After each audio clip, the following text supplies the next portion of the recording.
Secundaria tercer grado. Ciencias. Química. ¿Cuál es la importancia de las reacciones redox en la industria?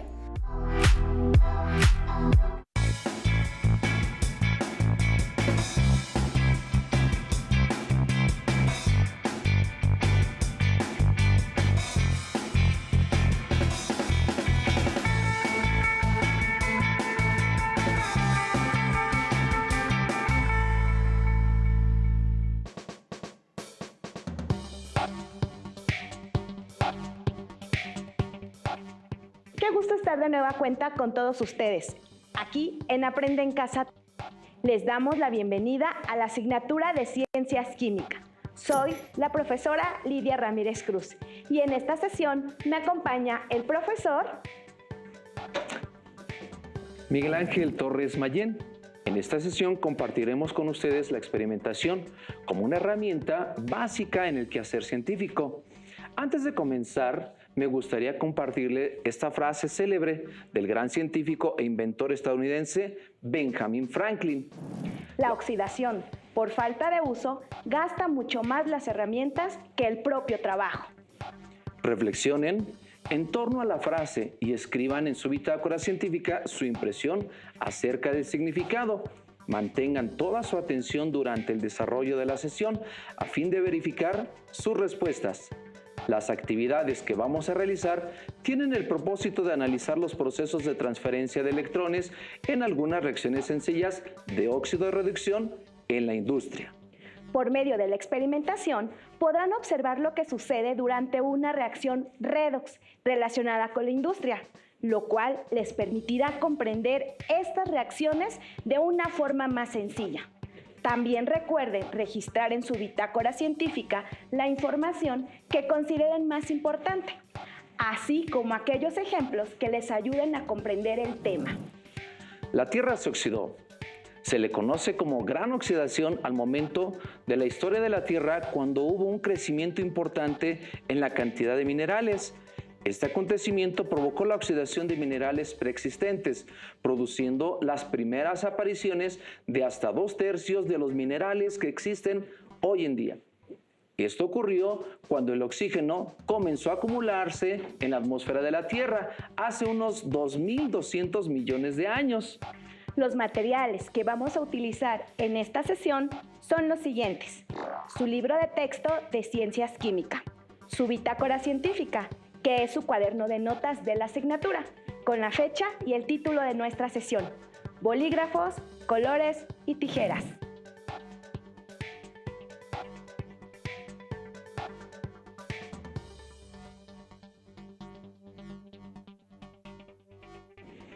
En esta sección queremos compartir con nuestras compañeras y compañeros docentes el libro Enseñando Química, material de apoyo para profesores de secundaria, que forma parte de la serie Enseñando Ciencias.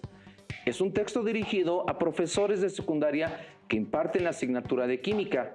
Este material está integrado por 5 grandes apartados escritos por experimentados profesores de química de la UNAM en sus muy particulares áreas de especialización.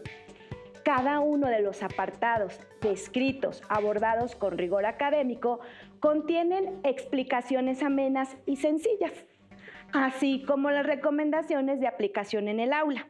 Pueden descargarlo de forma gratuita en formato PDF. Para ello, pueden escanear el código QR que aparece en pantalla o visitar la dirección electrónica.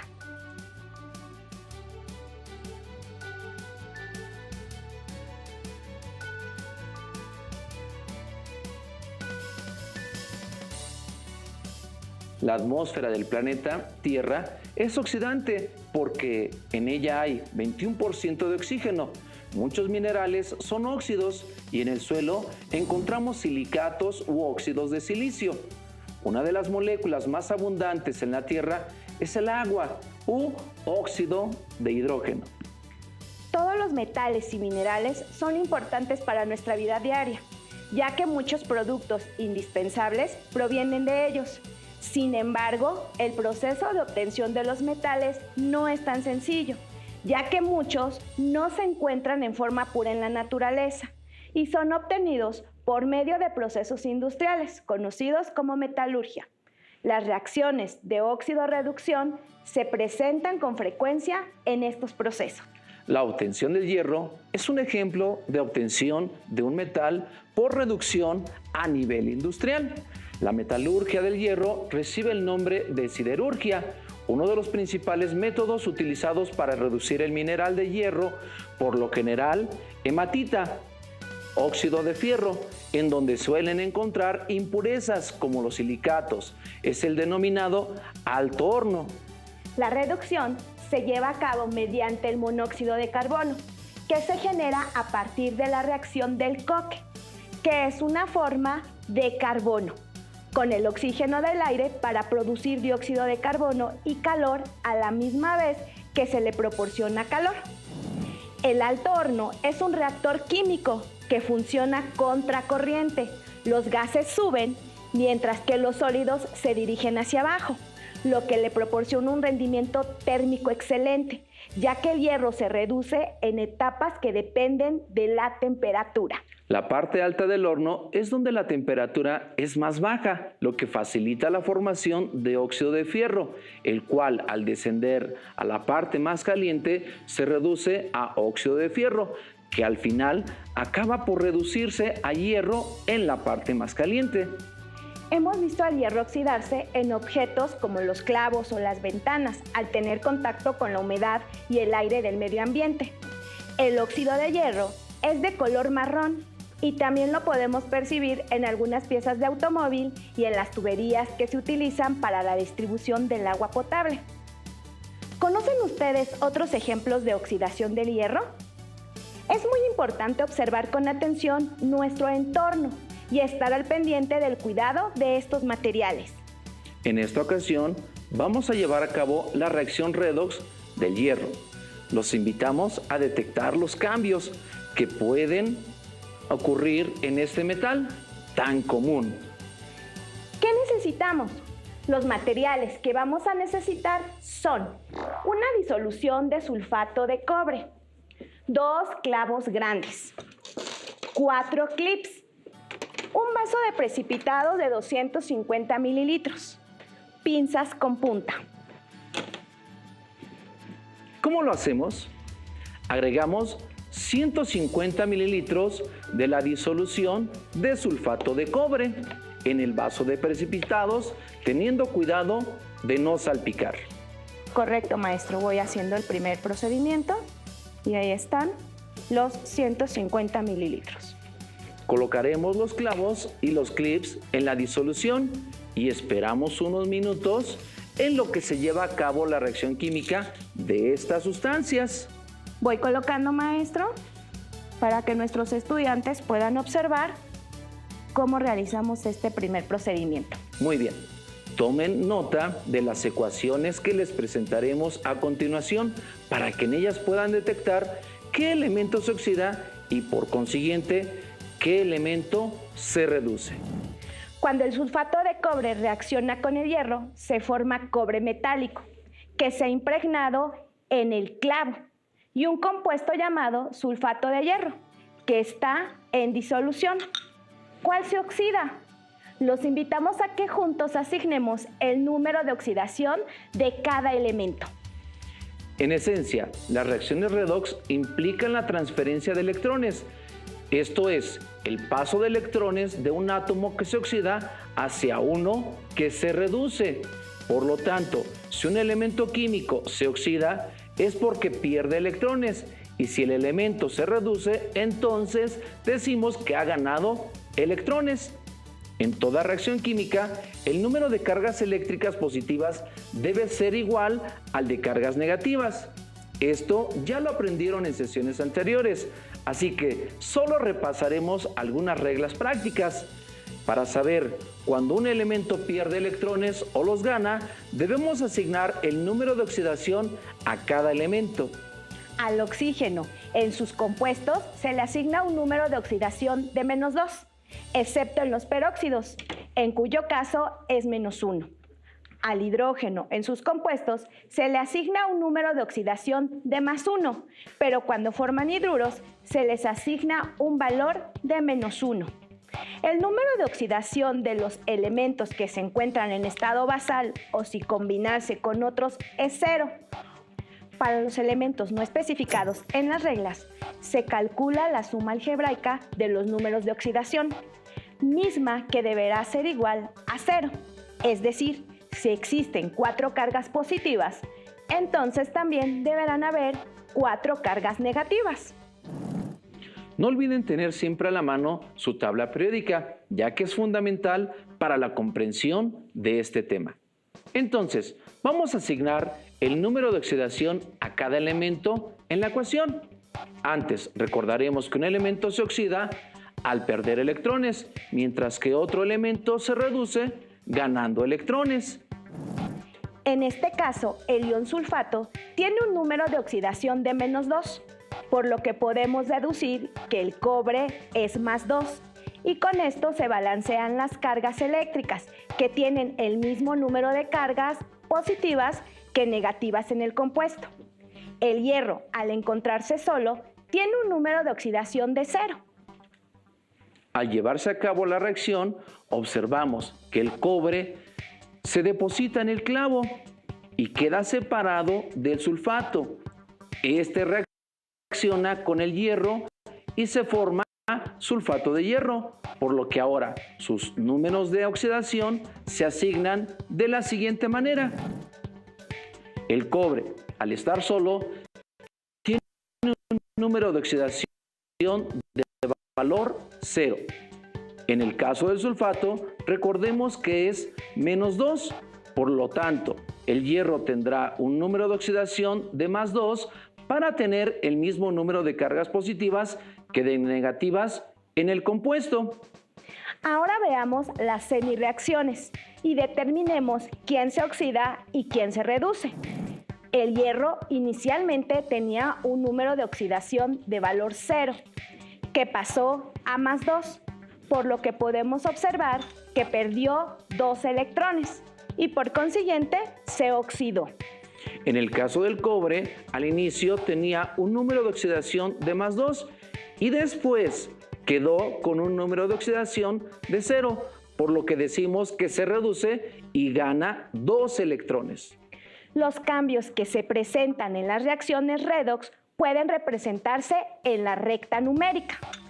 Cuando un elemento cambia desplazándose hacia la derecha, se dice que dicho elemento se ha oxidado, como lo observamos en la tabla. En cambio, si pasa una posición hacia la izquierda, entonces se dice que se ha reducido. En el ejemplo del hierro, inicialmente su número de oxidación era de 0 y pasó a +2. Entonces decimos que se oxida. El cobre al principio tenía un número de oxidación de +2. Ahí lo observamos. Y después quedó con un número de oxidación de 0. Vemos cómo se recorre. Por lo tanto, se reduce. Los procesos de oxidación y de reducción son complementarios. Esto significa que un átomo no puede ganar electrones sin que otro los pierda. En toda reacción redox siempre hay un elemento que se oxida y otro que se reduce. Además, el número total de electrones ganados de un átomo corresponde exactamente con la cantidad de electrones perdidos del otro. Interesante, ¿verdad? Maestra Lidia, ¿ha considerado que muchos materiales que utilizamos están hechos de cobre? Así es, profesor Miguel. Este material es usado en la fabricación de herramientas, tuberías, cables y alambres y en los componentes de una gran cantidad de aparatos electrónicos que utilizamos en nuestra vida cotidiana. Sin embargo, para obtenerlo es necesario recurrir a un proceso industrial. Las herramientas hechas de cobre y sus aleaciones no producen chispas. Por esta razón se utilizan en lugares en los que existen materiales volátiles como productos químicos o gases. De esta manera se reduce el riesgo de explosión. Aunque el cobre se obtiene de manera industrial a partir de un material llamado calcopirita, que es un mineral dorado y formado por sulfuros de cobre y hierro, nosotros vamos a emplear una técnica muy antigua que era utilizada por los gambusinos para obtener cobre metálico. ¿Les gustaría ver cómo se lleva a cabo esta reacción? Entonces, manos a la obra.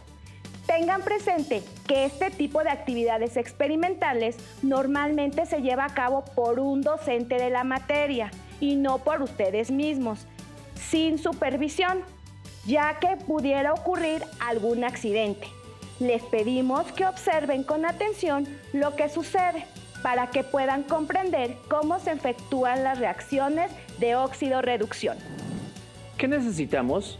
Los materiales que utilizaremos son 10 gramos de sulfato de cobre, una lámina o granalla de zinc, un vaso de precipitados, 100 mililitros de agua, una cuchara. ¿Cómo lo haremos? Primero vamos a disolver el sulfato de cobre en agua. Adelante, maestro, Muy si bien. nos ayuda con esta parte. Tenemos aquí ya el sulfato disuelto, lo vamos a colocar en el vaso de precipitados. Observen el color. Ya está.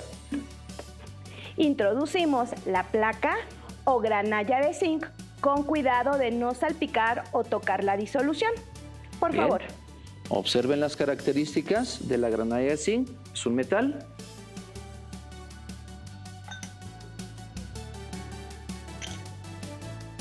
Después de 5 minutos, sacamos el zinc y observamos lo que sucedió.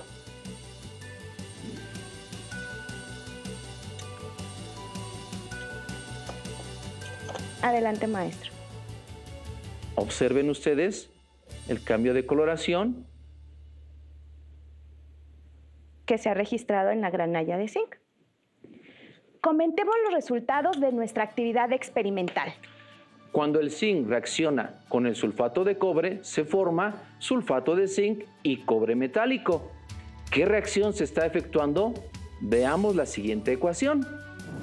Vamos a asignar el número de oxidación a cada elemento en la ecuación para identificar si hay transferencia de electrones.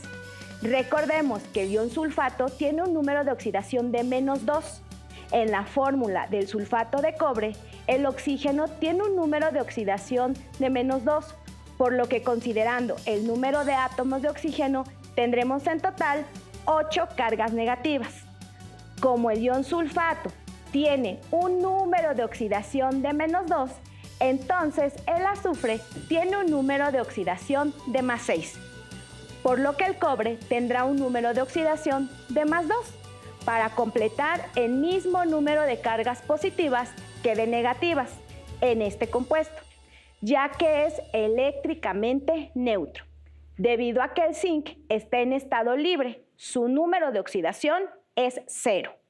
En los productos observamos que se formó el sulfato de zinc, siguiendo el mismo razonamiento que el sulfato de cobre.